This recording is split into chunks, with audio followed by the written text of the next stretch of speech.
We're joined right now by Michelle Minton, who's the director for the Competitive Enterprise Institute, covering consumer policy and regulatory issues. Michelle, how are you? Doing great. Thanks for having me on. Hey, thanks for being with us today. I appreciate that. You've kind of been taking a look at some of Donald Trump's decisions to date regarding his cabinet. What's your reaction to it? Well, like I've said before, he's a wild card. It's kind of difficult to predict what he's going to do. He's never been, he's never held elected office before, and his statements have kind of run the gamut, sometimes back and forth, flip-flopping, whatever you want to call it. He's a mystery in terms of what he's going to do, but he promises that he's going to drain the swamp, whatever that means. Just like Obama promised hope and change. I say, change to what? Hope for what? Drain the swamp, fill back in with what? We don't know. We're just kind of keeping an eye on who he picks for cabinets to glean an idea of whether or not he's really going to stick to some of those campaign promises he made, or if it's just going to be business as usual. Well, I mean, I'm encouraged by the fact that Scott Pruitt has been leading the charge about things I'm passionate about when it comes to overregulation by the EPA. I think he's made a good pick for Homeland Security. There are several of these picks so far that lead, when I hear the criticism of him that he's not picking people who have experience in these areas or the right kind of experience, I'm kind of scratching my head because my impression is, Michelle, that he went there with that mandate. He's kind of, so far, he's doing what he promised to do. Right, which is to shake things up and not play the game that a lot of other politicians played. And for me, one of the things I write about is gambling, and he had a particularly large donor, as most GOP presidential candidates do, which is Sheldon Adelson, casino owner. And this particular donor has been trying to pass an online gambling ban for the last 3 years. So I'm really watching this particular issue, which seems kind of niche. But I think depending on what Donald Trump does or does not do, or what his nominee for Attorney General of the DOJ does or does not do, will give us an idea if he's really intending to hold true to to that promise that he made about not doing business as usual. If he does what some other Republicans have done on the Hill, which is bow down to Sheldon Adelson, introduce a bill to ban online gambling, or, in President-elect Trump's case, support a bill, or choose a AG who supports something like that, then we'll know that he probably isn't really going to change much in D.C. But if he decides to actually defend the 10th Amendment of the Constitution, the amendment that gives the states powers not assigned to the federal government, limiting what the federal government can do, then it would be quite different, actually. It would be a change. Yeah, you hope that, you hope that he's going to go down that path. I mean, I already, as a conservative, see all the ways Donald Trump is not a conservative, and I fully expect he's going to make some decisions that I'm not happy with, right?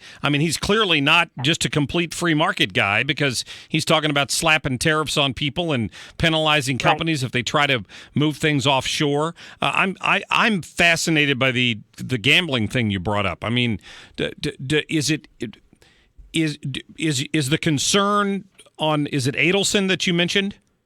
Mm-hmm. Okay. Yeah, so, I mean, as with most legislation, it's always about the children or protecting some person or another. They say they're trying to protect kids from online gambling, from crime. They don't want terrorists to be laundering money through online gambling websites. What it really is that you have a brick-and-mortar casino owner, and only one. The other casinos would like to see online gambling legalized, but you have one who doesn't want the competition.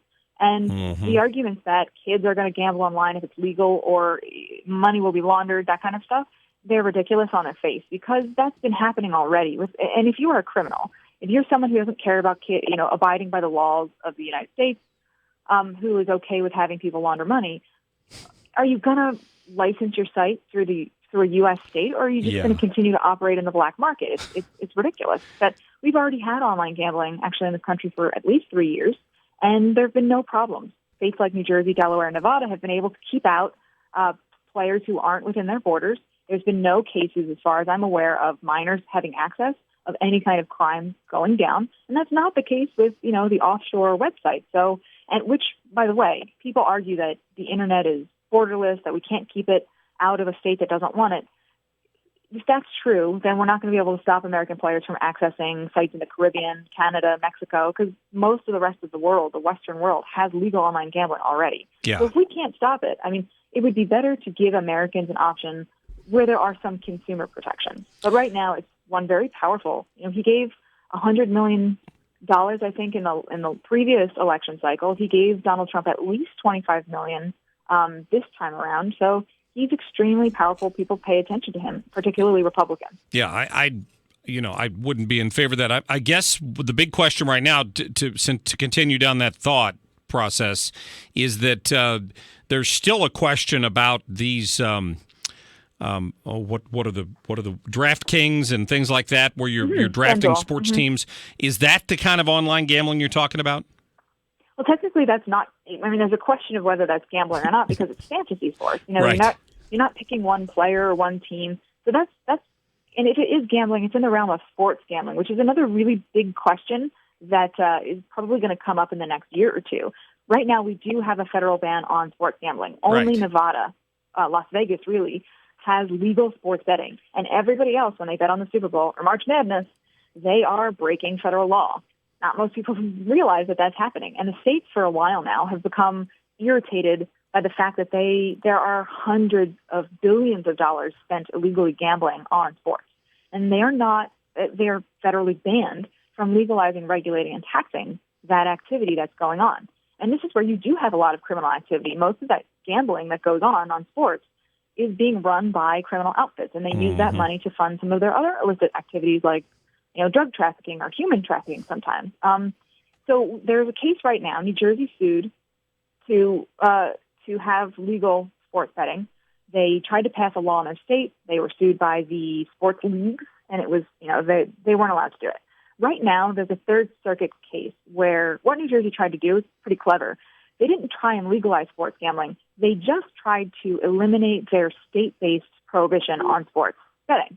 That wouldn't have made it legal, but it would have gotten rid of, their state-specific ban. And the league sued again. And the Third Circuit Court agreed with the league, saying the way that the federal law is written, you are not allowed to do something with your own state statute. You are not allowed to excise this ban. It's a very dangerous precedent. Very, very dangerous if it stands. The Supreme Court's considering taking up the case. But if you think about it, this allows the federal government to say something's going on in the state, some kind of commerce is going on. Let's say it's gun and ammo sales, and we don't like it. So we're going to pass a law, and this precedent says that they can do that they can mess with state legislatures, which is terrible. It would be a very, very bad precedent under this administration or others, depending on what issue you care about. Right. It's a good point. Listen, Michelle Minton, I appreciate your time. Competitive Enterprise Institute, CEI.org is the website. Listen, have a great day. Yeah, you too. Thanks for having me on. Yep, appreciate that. Thank you very much. Clearly, CEI is it's a pro-growth website. It's a pro-growth organization, and they cover issues like online gambling. And you'd like to think that Donald Trump is going to be pro-growth, but I guess what remains to be seen.